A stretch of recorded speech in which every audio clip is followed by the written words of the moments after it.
Alright YouTube, Uberman here. Let me show you what we got now. Remember, this is the Cobalt, the 07 Cobalt with 60,000 miles on it, 65,000 miles on it.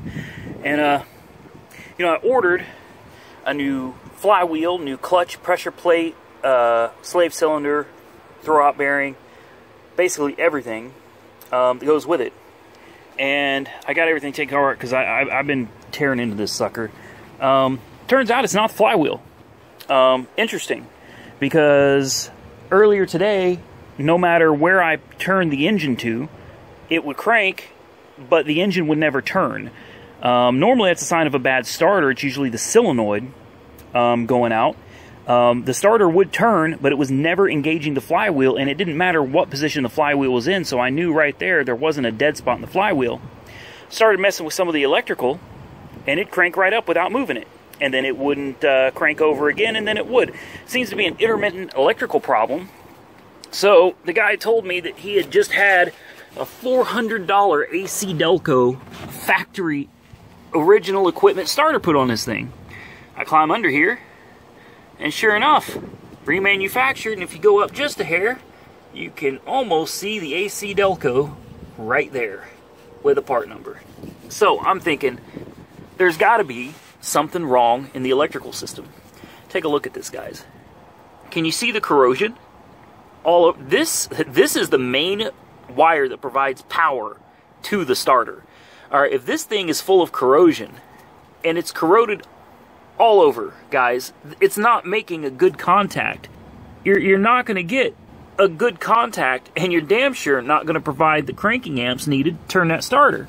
There's your solenoid right there. All right, this wire is your signal wire. Look at it. It's rusted and corroded. Again, you've got to have a good contact point between these two, and this one actually has two hot wires on the starter. You've got one right here.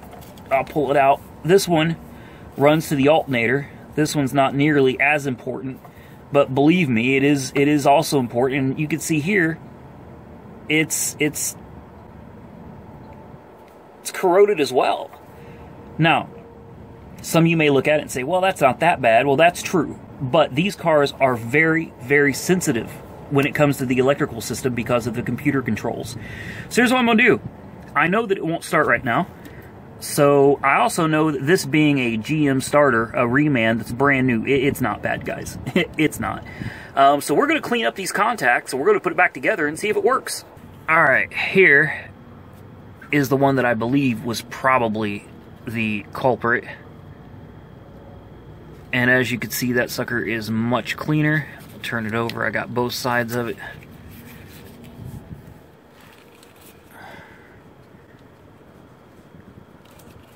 See how nice that looks. We got the smaller one up here. I nailed it also. It's kind of a pain in the ass, but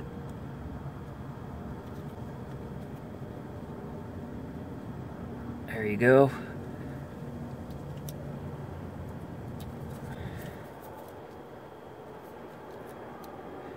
Alright, so let's put this thing back together and let's see if she works. Alright guys, so real quick, want to give a shout out to Autovox that sent me this great little booster pack. I know it doesn't look like much, but this is a 600 amp peak booster pack with an 1800 milliamp per hour battery. And I've got a portable LED light that I use, a big bar light, rechargeable obviously, that I work on these cars with, and the damn thing died on me. So I went and had to plug it in. I remembered this, went and got it. This little sucker let me finish the job. It's all put together. I wanted to do this in real time, so I just hooked up the battery, which is in the trunk. And, you know, when I took the starter, the wires off the starter, it wouldn't start. The starter would just spin, and it wouldn't start at all. So nothing has changed. Come on, baby. Oh, yeah. Yeah, that's what you want to hear. Nothing changed with the car other than the fact that I cleaned those wires and put them back on. That's the only thing I touched on this car.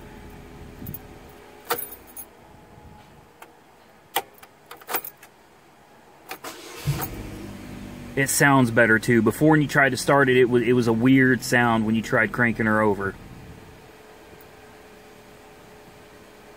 Third time's the charm, right?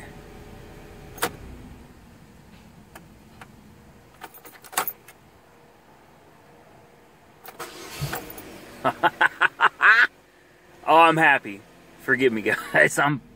I could scream right now. I'm happy. I'm happy. I'm happy. I'm happy. Guys, I got this 07 with 66,000 miles on it because we thought it had a bad flywheel. A bad flywheel. Guys, I've already started the return process on $400 worth of parts. I ordered a few extra things to go along with it, but obviously it didn't need it. That included a new starter, but as soon as I got under here and saw that it was a factory, the guy told me he had put a new AC Delco starter on it. Said he spent $400 and some on it, and after that he was done. I cannot believe that somebody put a starter on this car and didn't think to clean the corrosion off the terminals. That would be like putting a brand new battery in a car and leaving the corrosion all over the battery terminals. Makes no damn sense. So, and for any of you with this Ecotech, and that is the 2.0, the 2.2, the 2.4. I don't care if it's supercharged or not. Guys, if you have the same problem where your starter's spinning but your engine isn't cranking, you can hear it. It sounds hoarse, like ring, ring. You hear your starter spinning and your motor's not cranking. You best check those wires down there at the starter. Don't forget to check your wires here. I already did this and cleaned these up as well. Don't forget, most of these cars, these GM type cars, G5, etc., your battery's in the trunk. Check your terminals, make sure they're tight, make sure there's no corrosion. Have your starter tested. If all else fails, replace it if necessary. But guys, you cannot have corrosion all over your wires. The electronics on these things are ultra sensitive. As always, I hope this video helps somebody out. Like, comment, subscribe, be safe out there, and Uber on.